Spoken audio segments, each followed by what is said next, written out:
Morning, hope you're well. We're up to Friday, 28th of March. Corn harvest. Just doing one of our regular contracting jobs. It's going pretty well. The guys got started here yesterday afternoon. A few hiccups. I've been away. There's a bit of a gap here in the videos, but yeah, I've been away. Was away Tuesday, Wednesday, and half of yesterday. Just doing a live KLR livestock marketing course, training course. Which was bloody good actually. It was well worth a couple of days away, and probably the better part of it was probably the networking. There was sort of pretty well guys from right across the eastern seaboard, Kangaroo Island, King Island, Tasmania. I think it was about 60 did it, thereabouts roughly, the rough count I had. So yeah, it was really good. So yeah, now the trick is we're just going to try and implement some of it in our own business. But anyway, we'll get to that in time, hopefully. And yeah, hopefully what we are planning just to help with obviously cash flow, and the end goal is sort of a bit more profit too. But we're planning to trade a few more lambs over and above what we're breeding ourselves, whether it's through this feedlot if we ever get it built, or on grass. So, but yeah, we've sort of now got the tools to crunch the numbers to sort of make it work. We signed up to a sort of ongoing thing, so just to get a bit of extra help, a bit of support. So there'll be sort of weekly Zoom meetings and that sort of stuff, just to help with it. Which, yeah, we probably need to start and work on the business rather than in the business a bit at times, and yeah, try and probably upskill myself a little bit going forward. But so anyway, more about that in time. But yeah, corn harvest rock along pretty well. We filled one bag. We filled it last night and changed onto a new bag this morning. Brendan's at home. He's just disking the last of the rice ground. So get it finished up. They are talking a bit of rain tomorrow, so you'll just have to see quite a lot of rain up north again through sort of central Queensland, and I think sort of central New South Wales is going to cop it as well, but we might just get the tail of it. Well, it is sort of pretty dark here at the moment, but yeah, they are only sort of talking that 5 mil of rain for us. So yeah, haven't been back near it since the last one. Just haven't with been away, and the guys have sort of been under the pump a bit. They loaded lambs, got killed this morning, so hopefully we probably won't find out until Monday what the results are, but they should have hopefully went pretty well. So we've got about 300 odd trade lambs left. What else? Lambing, we have started lambing, so there was some lamb on the ground yesterday, which I thought were supposed to sort of probably officially start Tuesday. So it's about on time, and things have probably greened up a little bit. As we stand to loosen here that we come down and do the hay on, things have greened up a bit at home, which is good too. It's going to help the job just to one, settle the dust, and the ewes will have a bit of a green pick to lamb on. So just waiting for Tony. He's just keeping up. We're stripping out. We're probably doing comfortably 50 tonne an hour, probably more in the better runs. He's under the pump a little bit. He's not travelling. He's probably only travelling 500 metres at the most. But it's by the time he gets there and unloads and gets back, generally I've got a box full again. So anyway, we'll twiddle our thumbs here for a little bit. Keep rolling. Afternoon, gang. So we've jumped forward to Monday. I think we were Friday when we started this one, when we were harvesting the corn. So we got that block finished. There's about 30 hectares there, so it actually worked out pretty well. We filled two silo bags. So and then we had 10 mil. I think that's sort of Friday afternoon, Saturday morning. So where are we up to as far as everything else? Tony's been working on the air seeder today. It's pretty close, or getting very close. And then Brendan and I weighed some lambs this morning. I haven't had the results of the ones that went last week yet. The boys sent while I was away. But hopefully I should get them today. Or shortly. We're about 5:30, 5:45, so I'm just ducking out the other farm, just having a look at a job quickly, and then it'll be knock off time. So I ran through the remaining. We've got about 350 trade lambs left. There was a bit of sort of 50 that were heavy enough, but we've got a lot around that 50 kgs, so we sort of need to probably get them to put a couple more kilos on, so they'll probably be another couple of weeks. But we've got plenty of feed now. It's amazing how quickly the Lucerne, not sure I mentioned it when I started this video, but the Lucerne has responded really quickly and really well. So when I was away last week doing the course, from that 3 days from me being away to when I got home it was a bit crazy actually how much the Lucerne had grown. So we've got plenty of feed now, which is good. We are still feeding everything daily. Use the slowly lamb. We get more and more lambs each day, which is nice. So the plan is, so Brendan and I, we just shifted a bit. We had the seed grader come while I was away last week, so we've had to shuffle a bit of seed around.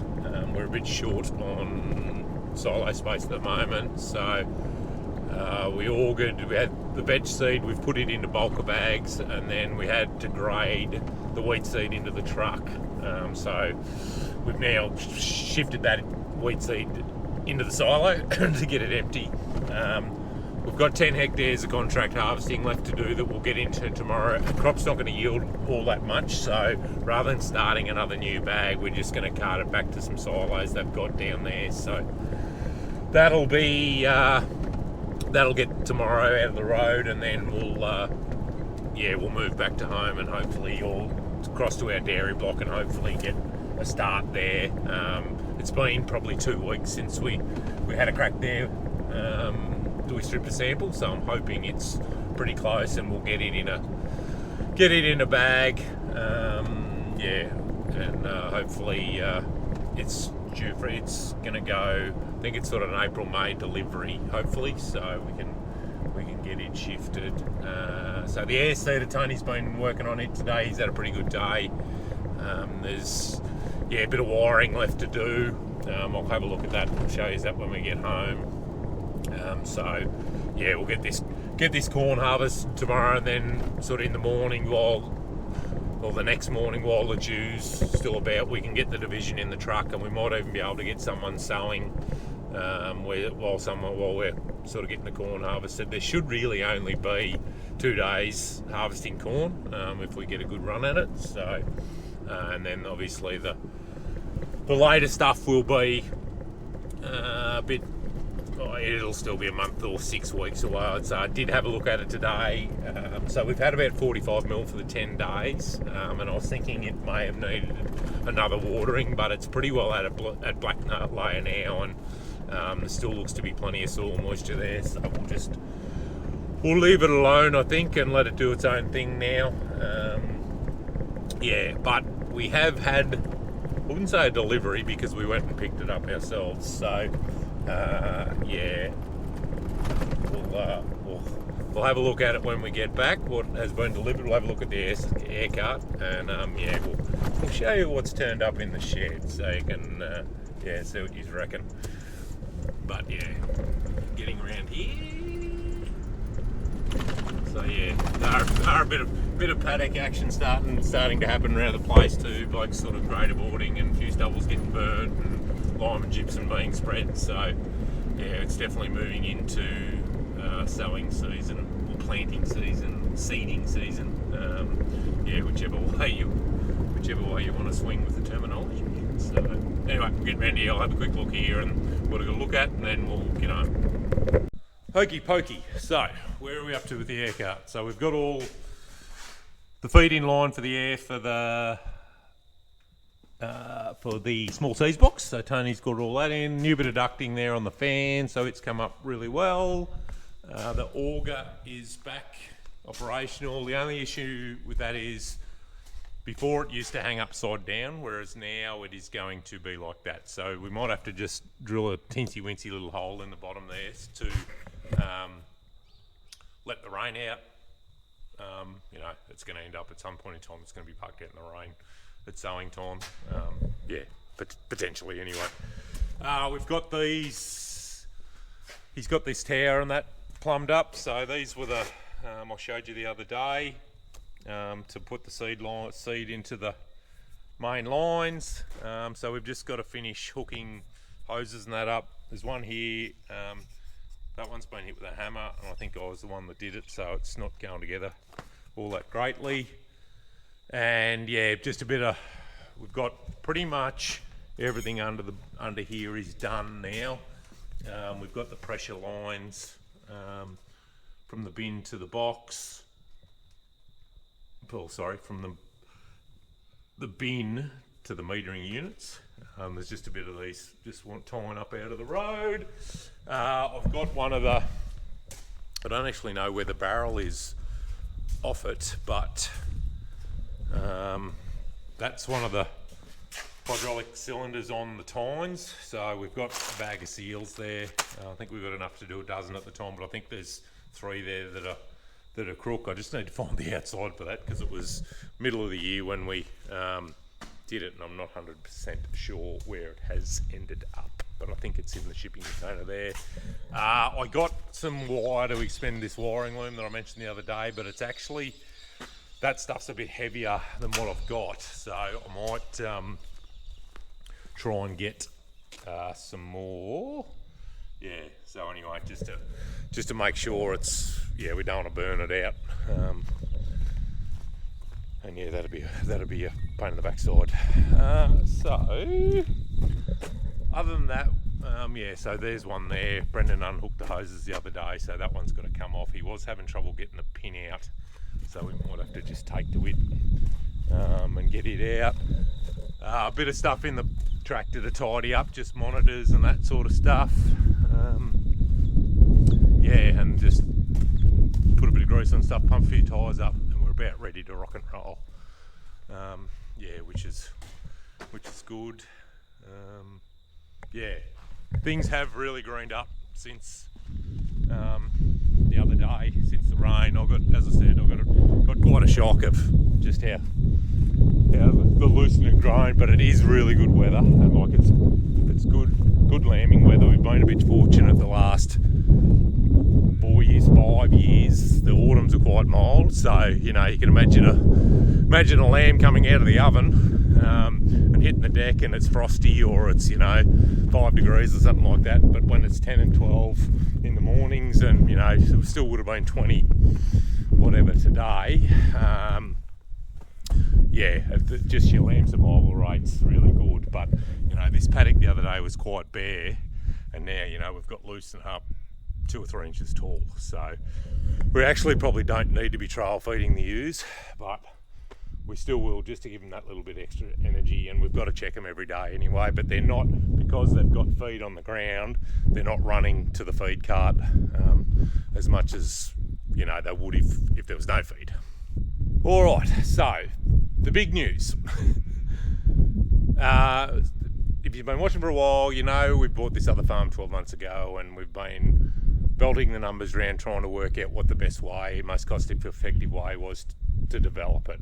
So, you know, we bought it as an irrigation farm, but there's no infrastructure there to irrigate it, and we've got obviously we bought the water with it as well. So we've been tossing up as to how to fund it and what the best way to do it is. We're originally going to put another pivot irrigator up, but the expense of them, you know, they've gone up 170,000 since we last put one up.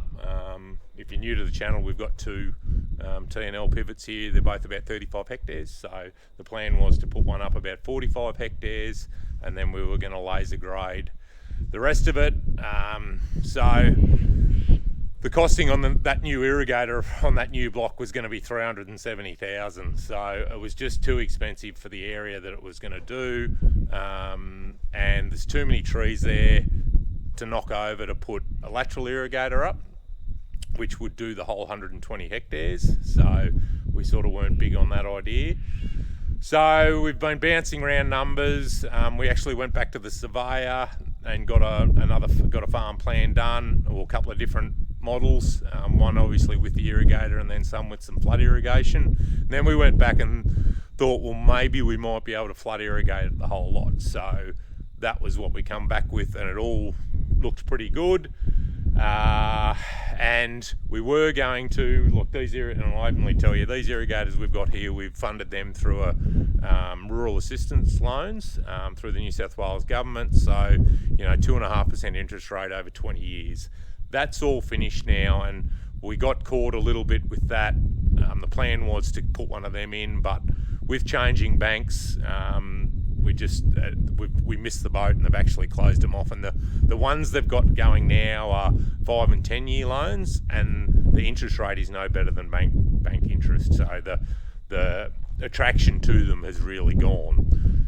So what we have done, we've bounced the numbers on contractors on renting a machine to develop that ground or buying a machine.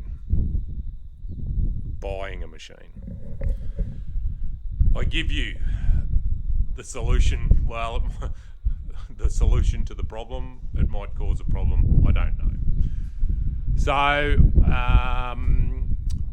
this is what we've ended up with. So, effectively, we're going to develop it ourselves.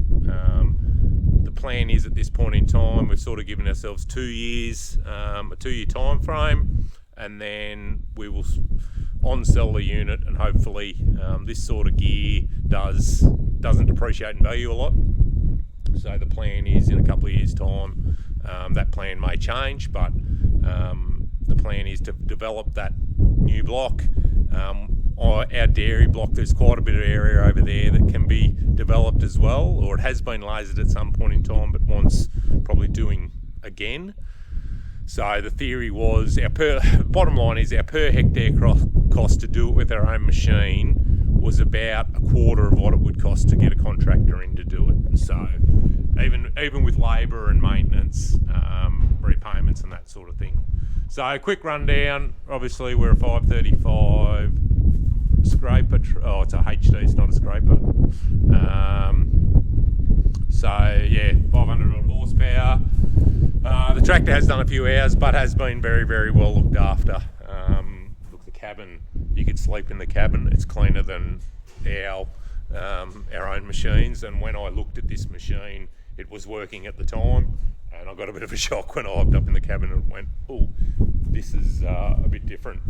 No oil leaks, like it's, any work that's been needing to be done on it has been done. So the operator, it's a real credit to the bloke that owned it, actually, how well it's been looked after. So, and then we've got a 4.5 metre or 14 foot O'Brien bucket, these Australian made bucket in Swan Hill. I've got a very good mate that has worked for Case in Swan Hill for 25 years. So he sort of organised the deal. It was all private purchases. The tractor and the bucket weren't together, so we've had to put the two together. So if you've been watching along the last couple, this is actually the plate that I was making to join the two together, because the stud pattern on the bucket is different to the stud pattern on the cushion hitch. So we went over Friday night to a place called Balranald, which is about 300 k's west of here, or northwest of here. Stayed the night, got up early on Saturday morning, got it all hooked up, and drove it home. So if you guys that are follow me on Instagram, you got a bit of a hint as to something was up, because it didn't take. I did post a video on my story, and a few of you come at me pretty quickly to say that doesn't look like a bonnet that you usually drive, and yes, you were correct. So anyway, we had trouble. This plate, we've actually got enough width in this plate, and you can is a hole there, but I took the magnetic drill over and I got over there and a new broach and it was blunt, so I couldn't actually, I thought I might not have to use that plate. We could just direct couple the two, but the bloody broach was blunt and I got one hole drilled, but yeah, couldn't drill anymore. So I had to go back to plan A and drill this hole, but this plate, but I don't know whether you can see it in there. I might if I get my phone, just hang on. You can see the heads of the bolts are quite close and sort of fouling on one another, so it was a bit of a mission to get it hooked up. So the plan, what I'm planning to do is I can actually, this whole thing comes off, so plan is to take it off and then I'll get it lying, you know, flat, and then I can drill it with a magnetic drill and get a bit better crack at it. So there's cushion hitch on the back of the tractor. There's actually an inline cushion hitch on the bucket. We still need to get our head around that a bit, what we do here. Generally you have one or the other, not both. What else? Auto greaser on the bucket, so all the pins and bushes have got, you can see here, these lines that are running to the pins and bushes, so auto greaser on everything. Quite a big, so we do have another pull here that came with it, that is just a normal pull, so we could do away with the cushion hitch on the tractor and just go to a normal pull. So yeah, quite a big opening there. I think we're about 16 cubic metres of dirt with an apron, so we can carry dirt.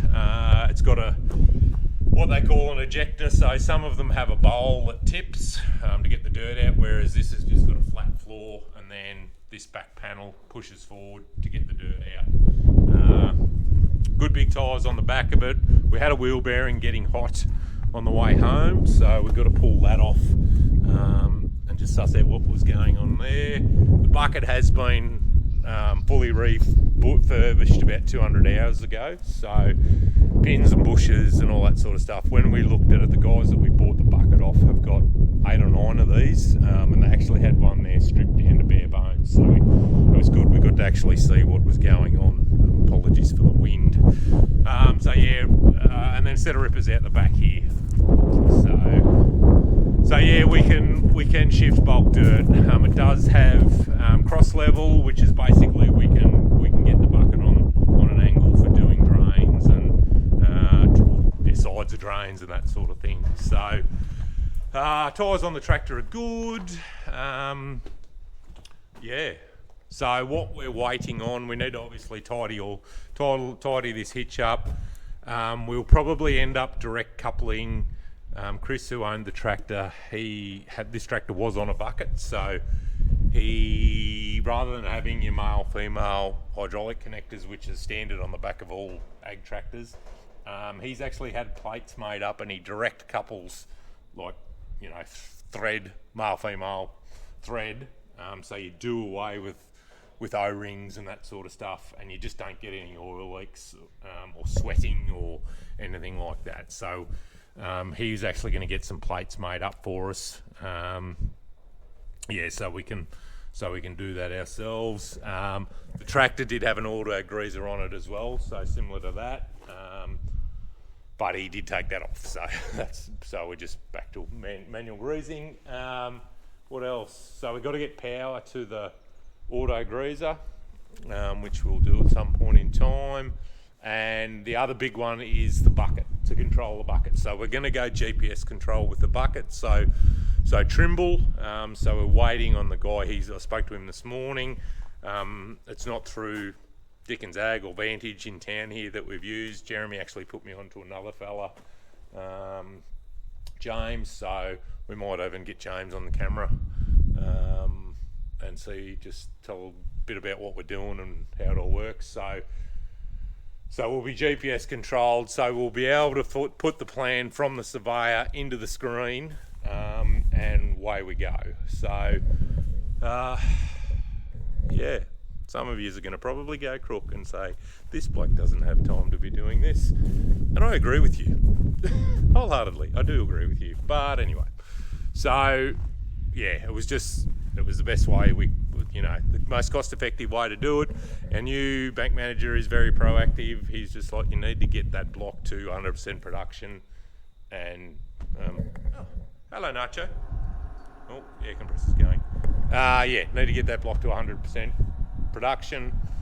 Let me know what you need to do to be able to do it. So yeah, there's a lot of number crunching with the accountant, bouncing to and froing, and second-hand buckets just aren't around. They're quite popular in Australia, like there's, you know, through New South Wales and even our area. When I went to have a look at this, I went over and picked the vetch seat up, and we actually had a look at it then. I don't think between here and Swan Hill, and I've been going over there, seen my mate over there for a long time, in, you know, probably not 30 years, but 25 and a bit. I don't think I've ever seen so many tractors and buckets in paddocks working. So these are hard to come by. Tractors not so much. There are a few of them around, but given we knew the history of this tractor and how well it had been looked after, and the buckets are, you know, they're a big block, a big chunk of steel, and given that it had been rebushed, we were pretty confident that it'd be a good thing. So watch this space a bit. Obviously it's going to be weather dependent, what the weather does. As to whether we get a crack at it this time of year, but the plan is what we call woodlands, or what we call the dairy farm is the block we call woodlands. So we're going to put pasture in it, and then the plan is that we will, you know, cut hay or silage. We're going to graze it obviously, but silage and hay it, and then we can get in there. That'll give us, you know, early October we should be able to get in there and start on it, and then we've got canola in the new block, and we'll just see. We might be able to start and get a few drains in and channel pads in, but we are only, you know, 2 weeks off planting canola in there, so we possibly won't get a lot done there. We might just, there is a few jobs, piles of dirt and stuff, big piles of dirt, especially over at Woodlands, that I'd like to shift just so we can square the block up a bit more.